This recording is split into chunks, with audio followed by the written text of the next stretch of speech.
Sir,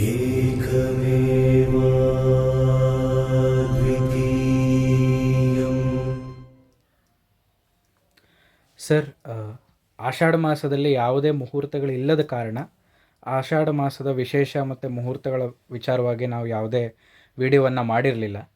ಈಗ ಶ್ರಾವಣ ಮಾಸ ಏನೇನು ಬರ್ತಿದೆ, ಇದರಲ್ಲಿ ಈ ಶ್ರಾವಣ ಮಾಸ ನಮಗೆಲ್ರಿಗೂ ಗೊತ್ತಿರೋಂಗೆ ತುಂಬ ಹಬ್ಬ ಹರಿದಿನಗಳಿರುವಂಥ ಒಂದು ಮಾಸ. ಹೀಗಾಗಿ ಶ್ರಾವಣ ಮಾಸದ ವಿಶೇಷತೆಗಳು, ವಿಶೇಷ ದಿನಗಳು ಮತ್ತು ಶ್ರಾವಣ ಮಾಸದಲ್ಲಿ ಸಿಗಬಹುದಾದಂಥ ಶುಭ ಕಾರ್ಯಗಳಿಗೆ ಮುಹೂರ್ತಗಳನ್ನು ತಿಳಿಸ್ಕೊಡಿ ಸರ್. ಶ್ರೀ ಗುರುಭ್ಯೋ ನಮಃ. ಗುರುರ್ಬ್ರಹ್ಮ ಗುರುರ್ವಿಷ್ಣು ಗುರುರ್ದೇವೋ ಮಹೇಶ್ವರಃ. ಗುರುಃ ಸಾಕ್ಷಾತ್ ಪರಂ ಬ್ರಹ್ಮ ತಸ್ಮೈ ಶ್ರೀ ಗುರವೇ ನಮಃ. ಸರ್ವೇಭ್ಯೋ ಋಷಿಭ್ಯೋ ನಮಃ. ಸರ್ವೇಭ್ಯೋ ಶಾಸ್ತ್ರಪ್ರವರ್ತಕೇಭ್ಯೋ ನಮಃ. ಮಿತ್ರ ಬಾಂಧವರೇ, ಈಗಷ್ಟೇ ನಮ್ಮ ಹುಡುಗ ಹೇಳಿದ ಹಾಗೆ ಆಷಾಢ ಮಾಸದಲ್ಲಿ ಯಾವುದೇ ಶುಭ ಕೆಲಸವನ್ನು, ಅಂದರೆ ಮುಖ್ಯವಾಗಿ ಮದುವೆ, ಉಪನಯನ, ಗೃಹ ಪ್ರವೇಶ ಈ ಥರದನ್ನು ಯಾವುದನ್ನು ಮಾಡೋ ಹಾಗೆ ಇಲ್ಲ. ಆದ್ದರಿಂದ ನಾವು ಈ ಒಂದು ಆಷಾಢ ಮಾಸದ ಮುಹೂರ್ತಗಳ ಬಗ್ಗೆ ಮಾಡಿರಲಿಲ್ಲ. ಇನ್ನು ಶ್ರಾವಣ ಮಾಸ, ನಮ್ಮ ಸನಾತನ ಧರ್ಮದಲ್ಲಿ 12 ಮಾಸಗಳಿದೆ. ಪ್ರತಿ ಮಾಸನೂ ಕೂಡ ಆ ಮಾಸದ ಹುಣ್ಣಿಮೆ ದಿನ ಯಾವ ನಕ್ಷತ್ರ ಇರುತ್ತೆ ಆ ನಕ್ಷತ್ರದಿಂದಾನೇ ನಮಗೆ ಆ ಮಾಸ ಸೂಚಿತ ಆಗುತ್ತೆ. ಉದಾಹರಣೆಗೆ ಚಿತ್ರ ನಕ್ಷತ್ರ ಹುಣ್ಣಿಮೆನಲ್ಲಿತ್ತು ಅಂದರೆ ಚೈತ್ರ ಮಾಸ, ವಿಶಾಖ ನಕ್ಷತ್ರ ಇದ್ದರು ವಿಶಾಖ ಮಾಸ, ಜ್ಯೇಷ್ಠ ನಕ್ಷತ್ರ ಇದ್ದು ಜ್ಯೇಷ್ಠ ಮಾಸ, ಪೂರ್ವಾಷಾಢ ಅಥವಾ ಉತ್ತರಾಷಾಢ ಇತ್ತು ಅಂದರೆ ಆಷಾಢ ಮಾಸ. ಶ್ರವಣ ನಕ್ಷತ್ರ ಯಾವ ಹುಣ್ಣಿಮೆ ದಿನ ಇರುತ್ತೆ ಅದು ಶ್ರಾವಣ ಮಾಸ ಆಗಿರುತ್ತೆ. ಹಾಗಾಗಿ ಈ ಶ್ರಾವಣ ಮಾಸ ದಕ್ಷಿಣಾಯನದಲ್ಲಿ ಬರ್ತಕ್ಕಂಥದ್ದು. ಮತ್ತು ಈ ಶ್ರಾವಣ ಮಾಸದಿಂದ ನಮಗೆ ಈ ವ್ರತಗಳ ಒಂದು ಪಟ್ಟಿ ಏನಿರುತ್ತೆ ಉದ್ದಕ್ಕೂ ಕೂಡ ಹೆಚ್ಚು ಕಮ್ಮಿ ಧನುರ್ಮಾಸದ ತನಕ, ಅಂದರೆ ನಮಗೆ ಡಿಸೆಂಬರ್ 16 ಅಥವಾ 17ನೇ ತಾರೀಕು ತನಕನೂ ಕೂಡ ನಮಗೆ ಕಂಟಿನ್ಯೂಸ್ ಆಗಿ ಹಬ್ಬ ಹರಿದಿನಗಳು ಕಾಣಸಿಗತ್ತೆ. ಇಲ್ಲಿ ಈ ಶ್ರಾವಣ ಮಾಸ ಈ ವರ್ಷ 2024ನೇ ಇಸವಿ ಶ್ರಾವಣ ಮಾಸ ಆಗಸ್ಟ್ 5ನೇ ತಾರೀಕು, ಅಂದರೆ ಆಗಸ್ಟ್ 4ನೇ ತಾರೀಕು ಅಮಾವಾಸ್ಯೆ ಆಗತ್ತೆ. ಆದಮೇಲೆ ಆವತ್ತು ಅಮಾವಾಸ್ಯೆ ಜ್ಯೋತಿರ್ಭೀಮೇಶ್ವರ ವ್ರತ ಅದು ಕೂಡ ಇರುತ್ತೆ. ಆಷಾಢ ಮಾಸದ ಅಮಾವಾಸ್ಯೆ ದಿನ ಜ್ಯೋತಿರ್ಭೀಮೇಶ್ವರ ವ್ರತ, ಅದನ್ನು ಪತಿ ಸಂಜೀವಿನಿ ವ್ರತ ಅಂತ ಕೂಡ ಕರೀತಾರೆ. ಸಾಮಾನ್ಯವಾಗಿ ವಿವಾಹಿತ ಸ್ತ್ರೀಯರು ತಮ್ಮ ಗಂಡನ ಆಯಸ್ಸು ಮತ್ತು ಆರೋಗ್ಯ ಎಲ್ಲ ರೀತಿಯ ಅಭಿವೃದ್ಧಿಗಾಗಿ ಮಾಡ್ತಕ್ಕಂತಹ ಒಂದು ವ್ರತ ಆಗಿರುತ್ತೆ. ಆಗಸ್ಟ್ 5ನೇ ತಾರೀಕು ಆ ಶ್ರಾವಣ ಮಾಸ ಪ್ರಾರಂಭ ಆಗುತ್ತೆ, ಸೋಮವಾರ ಅವತ್ತು. ಸೊ ಅವತ್ತು ಒಂದು ವ್ಯತಿಪಾತ ಯೋಗ ಇದೆ. ಆದ್ದರಿಂದ ಅವತ್ತು ವ್ಯತಿಪಾತ ಶ್ರಾದ್ದದ ದಿನ ಅದು, ಅಂದರೆ ಹೆಣ್ಣಾವತಿ ಶ್ರಾದ್ದಗಳು ಅಂತ ಏನು ಬರುತ್ತೆ ಅದರೊಳಗೆ ಅದು ಒಂದು ದಿನ. ಅವತ್ತು ಶ್ರಾವಣ ಮಾಸ ಪ್ರಾರಂಭ. ಮತ್ತು 2ನೇ ದಿನ ಶ್ರಾವಣ ಮಾಸ ಶುಕ್ಲ ಪಕ್ಷ ದ್ವಿತೀಯ ತಿಥಿ 6ನೇ ತಾರೀಕು ಮಂಗಳವಾರ ಬರುತ್ತೆ. ಅವತ್ತು ಮಂಗಳವಾರ ಆದ್ದರಿಂದ ಯಾವುದೋ ಮುಹೂರ್ತ ಇರೋದಿಲ್ಲ. ಮತ್ತು ಈ 7ನೇ ತಾರೀಕು ಶ್ರಾವಣ ಮಾಸದ ಶುಕ್ಲ ಪಕ್ಷದ ತೃತೀಯ, ಅಂದರೆ ಬುಧವಾರ ಇರುತ್ತೆ. ಪೂರ್ವ ಫಲ್ಗುಣಿ ನಕ್ಷತ್ರ ಇರುತ್ತೆ. ಅವತ್ತು ವಿವಾಹ ಅಥವಾ ಯಾವುದೇ ಶುಭ ಕೆಲಸಗಳನ್ನು ಮಾಡ್ಬೋದು ಅಂತ ಹೇಳ್ಬೋದು. ಆ್ಯಕ್ಚುಲಿ ವಿವಾಹ ಎಲ್ಲ ಮಾಡೋ ಹಾಗೆ ಇಲ್ಲ ಶಾಸ್ತ್ರದ ಮೂಲ ಗ್ರಂಥಗಳ ಪ್ರಕಾರ. ಯಾಕೆ ಅಂದರೆ ನಾವು ಅದನ್ನು ವಿಷ್ಣು ಶಯನ್ ಅಂತ ಕರೀತಾರೆ ನಾರ್ತ್ ಇಂಡಿಯಾ ಕಡೆ. ನಮ್ಮಲ್ಲಿ ಕಡೆ ಚಾತುರ್ಮಾಸ್ಯ ಅಂದರೆ ವಿಷ್ಣು ಮಲಗಿರ್ತಾನೆ ಅಂತ ಅರ್ಥ. ಮಲಗಿರಬೇಕಾದ್ರೆ, ವಿಷ್ಣು ಮಲಗಿರಬೇಕಾದ್ರೆ ಯಾವುದೇ ಶುಭ ಕೆಲಸಗಳನ್ನು ಮಾಡಬಾರ್ದು. ಆಷಾಢ ಶುಕ್ಲ ಏಕಾದಶಿಯಿಂದ ಕಾರ್ತಿಕ ಶುಕ್ಲ ದ್ವಾದಶಿ ತನಕ ವಿವಾಹ ಮತ್ತು ಉಪನಯನ ಮತ್ತು ಗೃಹ ಪ್ರವೇಶ ಈ ಥರದ್ದು, ಮತ್ತು ನೂತನ ದಂಪತಿಗಳು ಸೇರ್ತಕ್ಕಂಥದ್ದು, ಇದು ಯಾವುದೂ ಕೂಡ ಮಾಡಬಾರ್ದು ಅಂತ ಶಾಸ್ತ್ರದ ಮೂಲ ಗ್ರಂಥಗಳಲ್ಲಿ ಹೇಳುತ್ತೆ. ಬೇರೆ ಸಣ್ಣ ಪುಟ್ಟ ಒಂದು ಶುಭ ಕೆಲಸಗಳಿಗೆ ಅಡ್ಡಿ ಇಲ್ಲ. ನಾಮಕರಣ ಆಗಿರ್ಬೋದು ಅಥವಾ ಒಂದು ಬೇರೆ ಇನ್ಯಾವುದಾದ್ರು ಆಗಿರ್ಬೋದು, ಈ ಥರದಕ್ಕೆಲ್ಲ ಏನೂ ಅಡ್ಡಿ ಇಲ್ಲ. ಇನ್ನು 8ನೇ ತಾರೀಕು ನಾಗರ ಚೌತಿ ಇರುತ್ತೆ, ಗುರುವಾರ. ಸೊ ನಾಗದೇವತೆಗಳಿಗೆ, ಸರ್ಪದೇವತೆಗಳಿಗೆ ಪೂಜೆಯನ್ನು ಮಾಡ್ತಕ್ಕಂಥ ಪದ್ಧತಿ ಇರುತ್ತೆ. ಕೆಲವರು ಮನೇಲಿ ನಾಗರ ಪಂಚಮಿ ಮಾತ್ರ ಮಾಡ್ತಾರೆ, ಕೆಲವರು ನಾಗರ ಚೌತಿ ನಾಗರ ಪಂಚಮಿ ಎರಡನ್ನೂ ಮಾಡ್ತಾರೆ.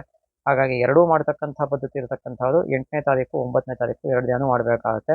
8ನೇ ತಾರೀಕು ನಾಗರ ಚೌತಿ, 9ನೇ ತಾರೀಕು ಶುಕ್ರವಾರ ನಾಗರ ಪಂಚಮಿ ಅಥವಾ ಗರುಡ ಪಂಚಮಿ ಅಂತ ಕರಿತೀವಿ. ಅವತ್ತು ಶ್ರಾವಣ ಶುಕ್ರವಾರ, ಮೊದಲನೇ ಶುಕ್ರವಾರ ಆಗಿರುತ್ತೆ ಅದು. ಅವತ್ತು ಕೂಡ ದಿನ ಚೆನ್ನಾಗಿದೆ. ಹಾಗಾಗಿ ನಮ್ಮಲ್ಲಿ ಸೌತ್ ಇಂಡಿಯಾದಲ್ಲಿ ಈ ಬೆನ್ನು ತೊಳೆಯೋ ಹಬ್ಬ ಅಂತ ಅಣ್ಣ ತಮ್ಮಂದಿರಿಗೆ ಅಕ್ಕ ತಂಗಿಯರು ಬೆನ್ನು ತೊಳಿತಕ್ಕಂಥ ಹಾಲಿನಿಂದ ಹೂವಿನಿಂದ ಹಾಲನ್ನು ಅದ್ದಿ ಬೆನ್ನನ್ನು ತೊಳಿತಕ್ಕಂಥದ್ದು, ಅಲ್ಲಿ ಅರಳನ್ನು ಹಾಕ್ತಕ್ಕಂಥದ್ದು, ಮತ್ತು ನನ್ನ ಅಣ್ಣ ಅಥವಾ ತಮ್ಮ ಚೆನ್ನಾಗಿರಲಿ ಯಾವಾಗಲೂ ಕೂಡ ಅಂತ ಹಾರೈಸ್ತಕ್ಕಂಥದ್ದು. ಆವತ್ತಿನ ದಿನ ಅಣ್ಣನಿಗೆ ಅಥವಾ ತಮ್ಮನಿಗೆ ಯಥಾಶಕ್ತಿ ಉಡುಗೊರೆಯನ್ನು ಕೊಡ್ತಕ್ಕಂಥದ್ದು ಅಕ್ಕ ಅಥವಾ ತಂಗಿ ಆಗಿರ್ತಕ್ಕಂಥವಳು. ಅದೇ ರೀತಿಯಲ್ಲಿ ಈ ಅಣ್ಣ ಅಥವಾ ತಮ್ಮನೂ ಕೂಡ ತನ್ನ ಅಕ್ಕ ಅಥವಾ ತಂಗಿಗೆ ಉಡುಗೊರೆಯನ್ನು ಕೊಡ್ತಕ್ಕಂಥದ್ದು. ಇವೆಲ್ಲವೂ ಕೂಡ ಒಂದು ಸಂಪ್ರದಾಯಗಳು ನಮ್ಮಲ್ಲಿ ಬಂದಿದೆ ಅನ್ನೋದನ್ನು ಹೇಳ್ಬೋದು. ಇನ್ನು ಆಗಸ್ಟ್ 10ನೇ ತಾರೀಕು ಶನಿವಾರ ಷಷ್ಠಿ, ಚಿತ್ತಾ ನಕ್ಷತ್ರ ಇದೆ. ಶನಿವಾರ ಷಷ್ಠಿ ಆದ್ದರಿಂದ ಯಾವುದೇ ಶುಭ ಕೆಲಸಗಳಿಗೆ ಮಾಡಲಿಕ್ಕೆ ಮುಹೂರ್ತ ಇರೋದಿಲ್ಲ. ಮತ್ತು 11ನೇ ತಾರೀಕು ಭಾನುವಾರ ಸಪ್ತಮಿ, ಸ್ವಾತಿ ನಕ್ಷತ್ರ. ದಿನ ಚೆನ್ನಾಗಿದೆ, ಆದರೆ ಭಾನುವಾರ ವಿವಾಹ ಮಾಡೋದಕ್ಕೆ ಶಾಸ್ತ್ರಗಳಲ್ಲಿ ಹೇಳಿಲ್ಲ, ಆದ್ದರಿಂದ ವಿವಾಹಕ್ಕೆ ಸೂಕ್ತ ಅಲ್ಲ ಅನ್ನೋದು ಶಾಸ್ತ್ರದ ಲೆಕ್ಕಾಚಾರ. ಆದರೂ ಕೂಡ ಅವತ್ತಿನ ದಿನ ತುಂಬ ಜನ ಮುಹೂರ್ತಗಳನ್ನು ಇಟ್ಕೊಂಡಿದ್ದಾರೆ. ನಾನು ಅದರ ಬಗ್ಗೆ ಹೆಚ್ಚಿಗೆ ಮಾತಾಡ್ಲಿಕ್ಕೆ ಹೋಗೋದಿಲ್ಲ. ಯಾಕೆ ಅಂದರೆ ಶಾಸ್ತ್ರದ ಪ್ರಕಾರ ನಮಗೆ 11ನೇ ತಾರೀಕು ಭಾನುವಾರ ಸಪ್ತಮಿ ತಿಥಿ, ಸ್ವಾತಿ ನಕ್ಷತ್ರ ಎಲ್ಲ ಚೆನ್ನಾಗಿದ್ದರೂ ಕೂಡ ವಿವಾಹ ಮಾಡಲಿಕ್ಕೆ ಅವಕಾಶ ಇರೋದಿಲ್ಲ. ಬೇರೆ ಸಣ್ಣ ಪುಟ್ಟ ಶುಭ ಕೆಲಸಗಳನ್ನು ಮಾಡ್ಕೋಬೋದು. ಇನ್ನು 12ನೇ ತಾರೀಕು ಸೋಮವಾರ ಅಷ್ಟಮಿ, ವಿಶಾಖ ನಕ್ಷತ್ರ ಇದೆ. ಯಾವುದೇ ಶುಭ ಕೆಲಸ ಮಾಡೋ ಹಾಗಿಲ್ಲ. ಅಷ್ಟಮಿ ತಿಥಿ, ನವಮಿ ತಿಥಿನಲ್ಲಿ ಯಾವುದೇ ಶುಭ ಕೆಲಸ ಮಾಡೋ ಹಾಗಿಲ್ಲ. 13ನೇ ತಾರೀಕು ಮಂಗಳವಾರ ನವಮಿ, ಯಾವುದೇ ಶುಭ ಕೆಲಸ ಮಾಡೋ ಹಾಗಿಲ್ಲ. ಮಂಗಳಗೌರಿ ವ್ರತವನ್ನು ಮಾಡ್ಕೋಬೋದು ಅವತ್ತು. ಅದು ಬಿಟ್ಟರೆ ನಿಮಗೆ 14ನೇ ತಾರೀಕು ಬುಧವಾರ ದಶಮಿ, ಅನುರಾಧ ನಕ್ಷತ್ರ. ಅವತ್ತು ಕೂಡ ದಿನ ಚೆನ್ನಾಗಿದೆ, ದಿನ ಶುದ್ಧಿ ಇದೆ. ಬುಧವಾರ ದಶಮಿ, ಅನುರಾಧ ನಕ್ಷತ್ರ, ದಿನ ಶುದ್ಧಿ ಇದೆ. ಅದಾದ ಮೇಲೆ 15ನೇ ತಾರೀಕು ಗುರುವಾರ ಏಕಾದಶಿ ತಿಥಿ ಅಂತ ಇದೆ ಇಲ್ಲಿ. ಮತ್ತು ಜ್ಯೇಷ್ಠ ನಕ್ಷತ್ರ ಅವತ್ತು. ಮತ್ತು ವೈಧೃತಿ ಯೋಗ ಇದೆ. ವೈಧೃತಿ ಮತ್ತು ವ್ಯತಿಪಾತಗಳಲ್ಲಿ ಯಾವುದೇ ಶುಭ ಕೆಲಸವನ್ನು, ನಾಮಕರಣವನ್ನೂ ಕೂಡ ಮಾಡೋ ಹಾಗಿಲ್ಲ. ಹಾಗಾಗಿ ವೈಧೃತಿ ವ್ಯತಿಪಾತಗಳಲ್ಲಿ ಯಾವುದೇ ಶುಭ ಕೆಲಸವನ್ನು ಪ್ರತಿ ಮಾಸದಲ್ಲೂ ಕೂಡ ಮಾಡೋ ಹಾಗಿಲ್ಲ. ಅದನ್ನು ಪದೇ ಪದೇ ನಾನು ಹೇಳ್ತಾನೆ ಇರ್ತೀನಿ. ಯಾಕೆ ಅಂದರೆ ವಿಷಯ ಸರಿಯಾಗಿ ಗೊತ್ತಿಲ್ಲದೆ ಇರತಕ್ಕಂತಹ ಸಣ್ಣ ಪುಟ್ಟ ಜ್ಯೋತಿಷಿಗಳು ಅಂತ ಅನ್ನಿಸ್ಕೊಂಡಿರೋರು ಸಾಮಾನ್ಯ ಮುಹೂರ್ತನ ಹಿಡಿತಾರೆ. ಷಣ್ಣವತಿ ಶ್ರಾದ್ದಗಳು ಅಂದರೆ ಅವ್ರಿಗೆ ಏನು ಅಂತಲೇ ಗೊತ್ತಿರೋದಿಲ್ಲ, ಧರ್ಮಶಾಸ್ತ್ರ ಗೊತ್ತಿರೋದಿಲ್ಲ ಅವ್ರಿಗೆಲ್ಲಾನು, ಮತ್ತು ಈ ಮನ್ವಾದಿಗಳ ಬಗ್ಗೆ ಗೊತ್ತಿರೋದಿಲ್ಲ, ವೈದ್ಯುತಿ ವ್ಯತಿಪಾತದ ಬಗ್ಗೆ ಗೊತ್ತಿರೋದಿಲ್ಲ. ಹಾಗಾಗಿ ಇಂಥ ದಿನ ಇಟ್ಟಿರ್ತಾರೆ ಅವರು. ಸೊ ಹಾಗಾಗಿ ಶಾಸ್ತ್ರದ ಪ್ರಕಾರ ಅವತ್ತು ಯಾವುದೇ ಶುಭ ಕೆಲಸ ಮಾಡೋ ಹಾಗಿಲ್ಲ.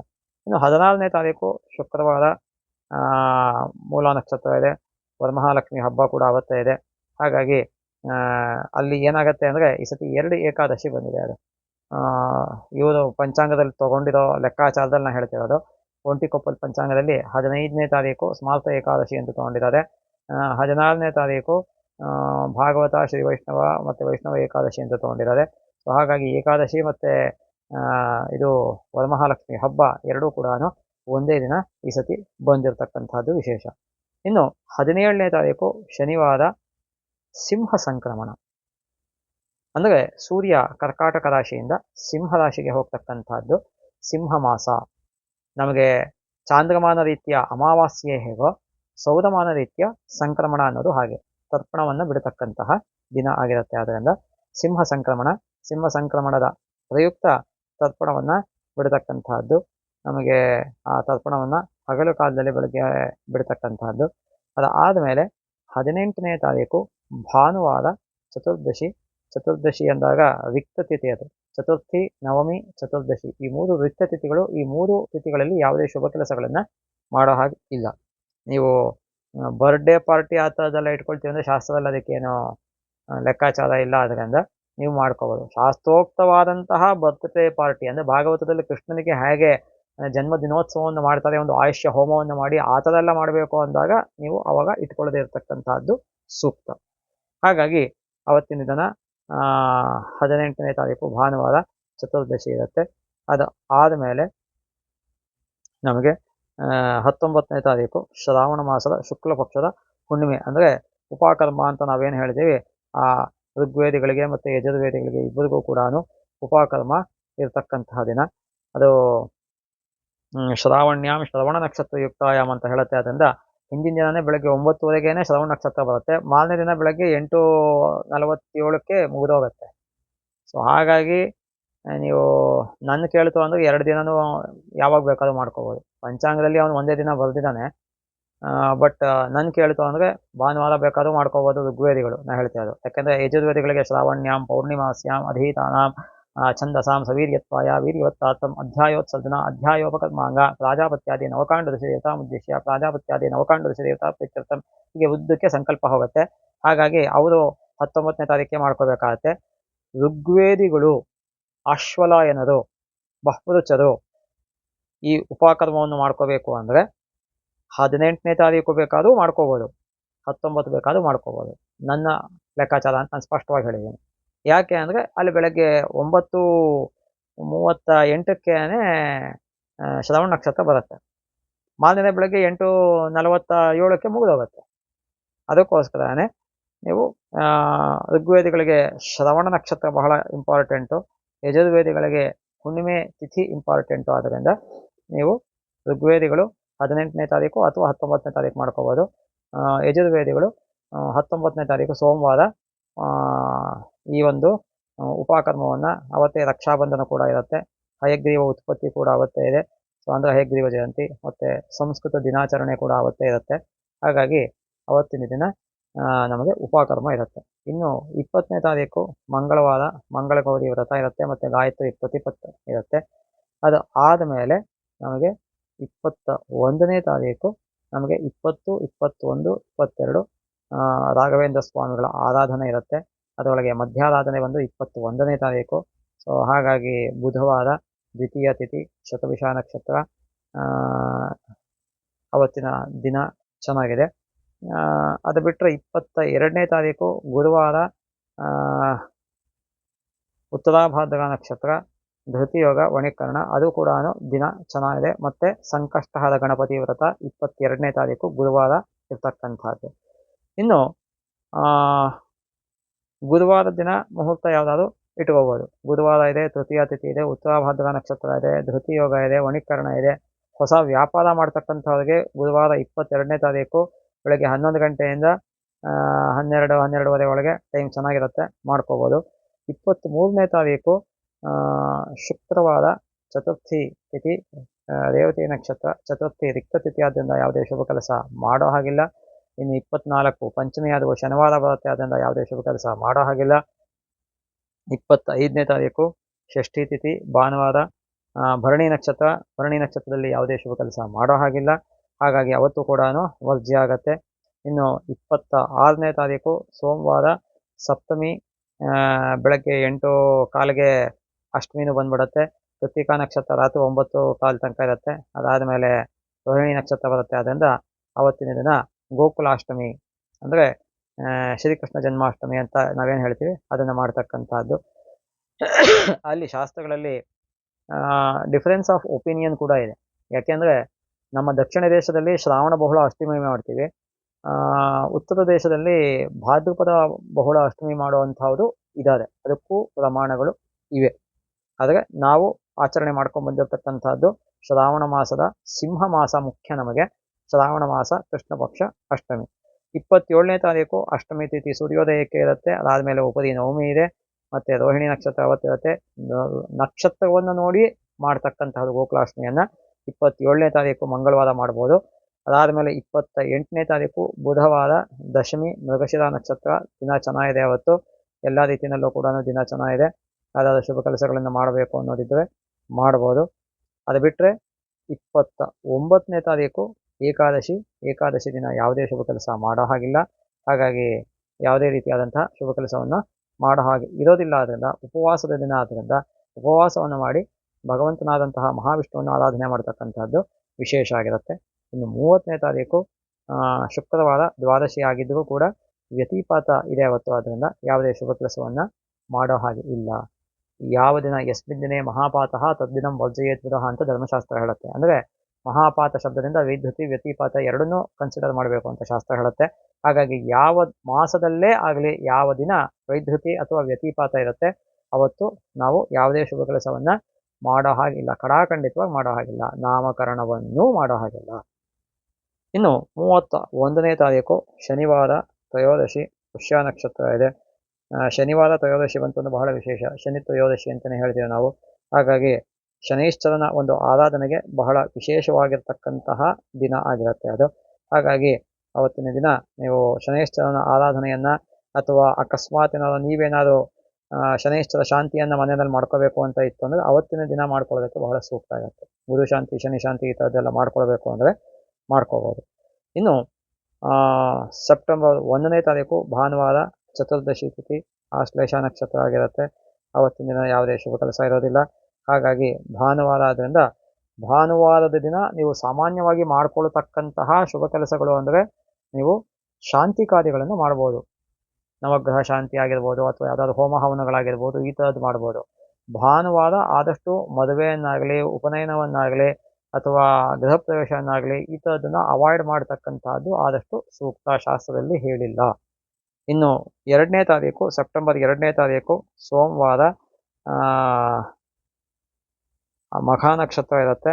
ಅವತ್ತಿನ ದಿನ ಅಮಾವಾಸ್ಯೆ ಇರುತ್ತೆ. ಸೊ ಹಾಗಾಗಿ ಈ ಒಂದು ಶ್ರಾವಣ ಮಾಸದ ಅಮಾವಾಸ್ಯೆ ಸೋಮವಾರ ಬಂದಿದೆ. ಆದ್ದರಿಂದ ಸೋಮವಾಸದ ವ್ರತ ಅಂತ ಕೂಡ ಇದೆ ಶಾಸ್ತ್ರದಲ್ಲಿ. ಸೋಮವಾರ ಅಮಾವಾಸ್ಯೆ ಬಂತು ಅಂದರೆ ಸೋಮವಾಸದ ವ್ರತ ಅಂತ ಒಂದು ವಿಶೇಷವಾದಂತಹ ಈಶ್ವರನಿಗೆ ಸಂಬಂಧಪಟ್ಟಂತಹ ವ್ರತ ಇದೆ. ಮಾಡ್ತಕ್ಕಂಥದ್ದು ಅದನ್ನು ಕೂಡ ಮಾಡ್ಬೋದು. ಹಾಗಾಗಿ ಅಲ್ಲಿಗೆ ನಮಗೆ ಈ ಶ್ರಾವಣ ಮಾಸದ ಒಂದು ವಿಶೇಷತೆಗಳಾಗಲಿ, ಶ್ರಾವಣ ಮಾಸದ ಒಂದು ಮುಹೂರ್ತಗಳಾಗಲಿ ಎಲ್ಲವನ್ನೂ ಕೂಡ ಡಿಟೇಲಾಗಿ ಅಲ್ಲಲ್ಲೇ ಪ್ರತಿ ಸತಿ ಬೇರೆ ಥರ ಹೇಳ್ತಿದ್ದೆ, ಈ ಸತಿ ಹಾಗೆ ಆನ್ ಸ್ಪಾಟ್ ಕ್ರಮದಲ್ಲೇ ಹೇಳ್ಕೊಂಡು ಹೋಗಿದ್ದೀನಿ ನಾನು. ಸೊ ಹಾಗಾಗಿ ಹೆಚ್ಚು ಕಮ್ಮಿ ಸಣ್ಣ ಪುಟ್ಟ ಮುಹೂರ್ತಗಳು ಇರ್ತಕ್ಕಂತಹ ದಿನ ಅಂತ ನೋಡೋಕೆ ಹೋಯ್ತು ಅಂದರೆ 7ನೇ ತಾರೀಕು ಇದೆ, 7ನೇ ತಾರೀಕು ಮಾಡ್ಬೋದು, 9ನೇ ತಾರೀಕು ಮಾಡ್ಬೋದು. 9ನೇ ತಾರೀಕು ಬಿಟ್ಟರೆ ನೀವು 14ನೇ ತಾರೀಕು ಪರವಾಗಿಲ್ಲ. 14ನೇ ತಾರೀಕು ಬಿಟ್ಟರೆ 21ನೇ ತಾರೀಕು ಇದೆ. 21ನೇ ತಾರೀಕು ಬಿಟ್ಟರೆ 22ನೇ ತಾರೀಕಿದೆ. 22ನೇ ತಾರೀಕು ಬಿಟ್ಟರೆ 28ನೇ ತಾರೀಕು ಇದೆ. ಇದಿಷ್ಟು ಶ್ರಾವಣ ಮಾಸದಲ್ಲಿ ಸಿಗತಕ್ಕಂತಹ ಸಾಧಾರಣವಾಗಿರ್ತಕ್ಕಂತಹ ಮುಹೂರ್ತಗಳು. ಇನ್ನು ಶ್ರಾವಣ ಮಾಸದಲ್ಲಿ ಮುಖ್ಯವಾಗಿ ಯಾವ ದೇವರನ್ನು ಆರಾಧನೆ ಮಾಡಬೇಕು ಅಂದರೆ ಶ್ರಾವಣ ಮಾಸದಲ್ಲಿ ನಾವು ಮುಖ್ಯವಾಗಿ ವಿಷ್ಣುವನ್ನು ಆರಾಧನೆ ಮಾಡಬೇಕು. ಅದೇ ರೀತಿಯಲ್ಲಿ ನಾಗದೇವತೆಗಳನ್ನು, ಸರ್ಪದೇವತೆಗಳನ್ನು ಆರಾಧನೆ ಮಾಡತಕ್ಕಂತಹದ್ದು. ಶ್ರಾವಣ ಶುಕ್ರವಾರದಂದು ಮಹಾಲಕ್ಷ್ಮಿಯನ್ನು ಆರಾಧನೆ ಮಾಡತಕ್ಕಂತಹದ್ದು. ಪ್ರತಿ 4 ಶುಕ್ರವಾರ ಅಥವಾ 5 ಶುಕ್ರವಾರ ಬಂದರೆ 5, ಆ ಪ್ರತಿ ಶುಕ್ರವಾರದಲ್ಲೂ ಕೂಡ ಮಹಾಲಕ್ಷ್ಮಿಯನ್ನು ಆರಾಧನೆ ಮಾಡತಕ್ಕಂತಹದ್ದು.